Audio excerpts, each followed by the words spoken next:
दोस्तों नमस्कार, स्वागत है आपका यूट्यूब चैनल एबीटेक में। आज है 20 नवंबर 2024 और जान लेते हैं आज की महत्वपूर्ण खबरें जो आज के प्रमुख समाचार पत्रों पर छाई हुई हैं और आप लोगों के लिए बहुत ही इम्पोर्टेंट हैं। सबसे पहले यहाँ पर देखिए अपडेट है कि भर्ती कैलेंडर में निर्धारित परीक्षाएं पूरी करना चुनौती। उत्तर प्रदेश लोक सेवा आयोग ने अपने वार्षिक कैलेंडर में 15 भर्तियों के आयोजन की योजना बना करके 12 परीक्षाएं संपन्न करा चुका है। पीसीएस 2024 की परीक्षा 22 दिसंबर को प्रस्तावित कर दी है, लेकिन आरओ एआरओ 2023 के प्रारंभिक परीक्षा को लेकर के स्थिति अनिश्चित बनी हुई है। आयोग के सामने सबसे बड़ी चुनौती आरओ एआरओ परीक्षा का आयोजन इस वर्ष कराना है, जिसकी संभावना कम ही दिखाई दे रही है। गाइडलाइन के अनुसार इस परीक्षा के निर्धारित केंद्रों की संख्या जुटाना सबसे बड़ा चुनौती बना हुआ है। आयोग ने 2387 केंद्रों पर आरओ एआरओ की परीक्षा एक दिवस में कराई थी, जो प्रश्न पत्र लीक होने के कारण रद्द कर दी गई थी। अब उन्होंने परीक्षा भी एक दिवस में कराने के लिए इतने ही केंद्रों की ज़रूरत पड़ेगी और ऐसे में इतनी ज़्यादा संख्या छात्रों की देखते हुए इस गाइडलाइन के अंतर्गत परीक्षा केंद्रों का निर्धारण कराना बहुत ही कठिन हो गया है। तो कुल मिलाकर के भर्ती कैलेंडर जो लोक सेवा आयोग का है उसके अनुसार अब पूरी परीक्षाएं संभव नहीं दिख रही हैं। वहीं पर पीसीएस परीक्षाओं को लेकर के यहाँ पर देखिए अपडेट कि मेडिकल व इंजीनियरिंग कॉलेज भी होंगे पीसीएस के परीक्षा केंद्र। लोक सेवा आयोग ने 22 दिसंबर को 2 पालियों में परीक्षा कराने के लिए केंद्र निर्धारण के सभी जिलाधिकारियों को पत्र भेज करके सहमति प्रपत्र मांगे हैं।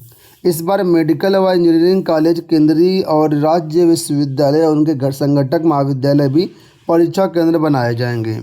आयोग के सचिव अशोक कुमार की ओर से सभी 75 जनपदों के जिलाधिकारियों को पत्र भेजा गया है।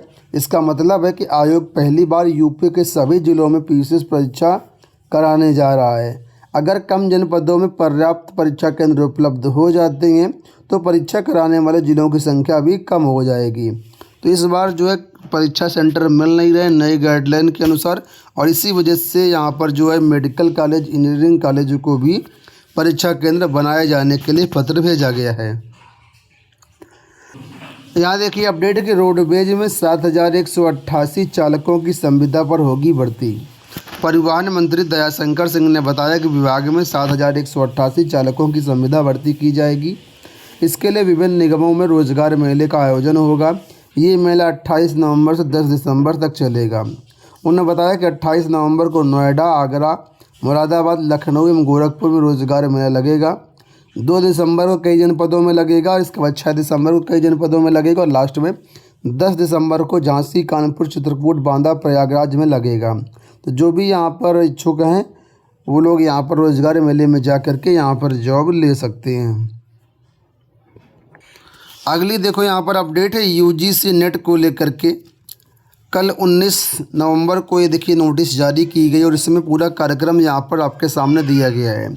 सब्जेक्ट में देखिए opening of the online portal for submission of online applications for UGC NET December 2024। दिसंबर 2024 के लिए यूजीसी नेट के लिए पूरी प्रक्रिया दी गई है। 19 नवंबर से यानी कल से ही पोर्टल खुल गया है। 10 दिसंबर 2024 तक इसमें आप लोग आवेदन कर सकते हैं। इसके बाद आपकी जो परीक्षा होगी वो 1 जनवरी 2025 से लेकर के 19 जनवरी 2025 के बीच आपकी परीक्षा करवाई जाएगी। फीस यहाँ पर लगेगी जनरल के लिए 1150 रुपये, ओबीसी और ईडब्ल्यूएस के लिए 600 रुपये, एससी एसटी के लिए 325 रुपये। तो जो भी इच्छुक अभ्यर्थी हैं यूजीसी नेट का फॉर्म भर सकते हैं। फॉर्म विंडो ओपन हो चुकी है।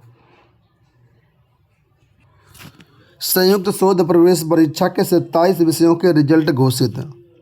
इलाहाबाद विश्वविद्यालय ने संयुक्त शोध प्रवेश परीक्षा यानी क्रेट 2024 के 27 विषयों के रिजल्ट मंगलवार को जारी कर दिए हैं।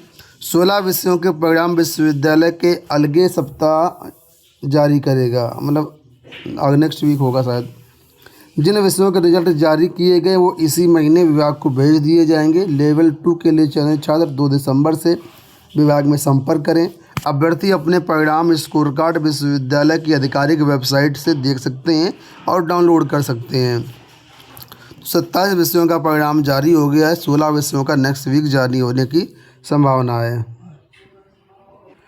यहाँ पर देखिए शिक्षा मित्रों के लिए एक बड़ी खुशखबरी की बात यहाँ पर निकल के आई है कि 1.5 लाख शिक्षा मित्रों का मानदेय बढ़ाएगी सरकार। हाईकोर्ट में सुनवाई के दौरान प्रदेश सरकार की ओर से दी गई जानकारी।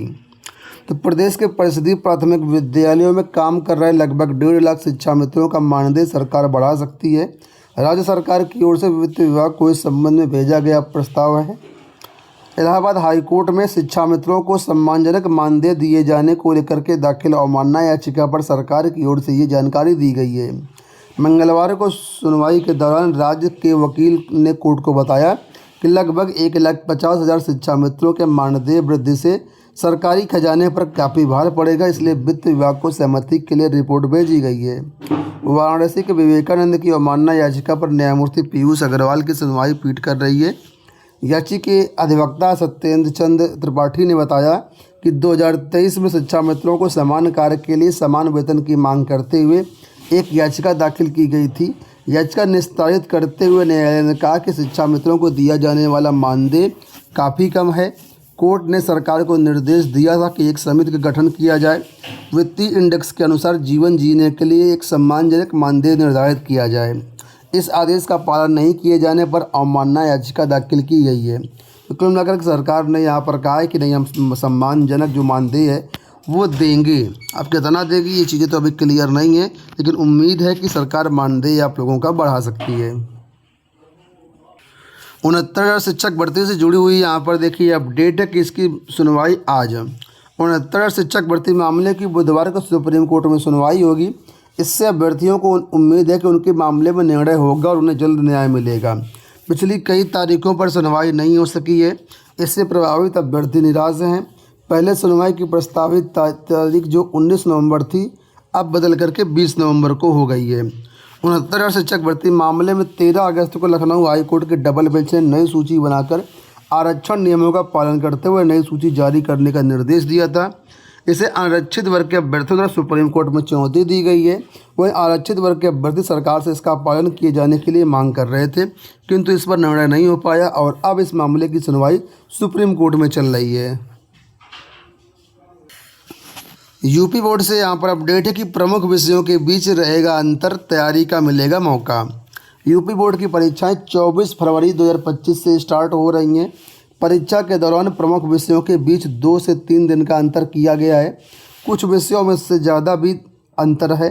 इससे विद्यार्थियों की तैयारी करने का मौका मिलेगा। माध्यमिक शिक्षा परिषद के सचिव भगवती सिंह ने बीते रोज बोर्ड परीक्षा का कार्यक्रम जारी किया है। इसके अनुसार बोर्ड परीक्षा 2025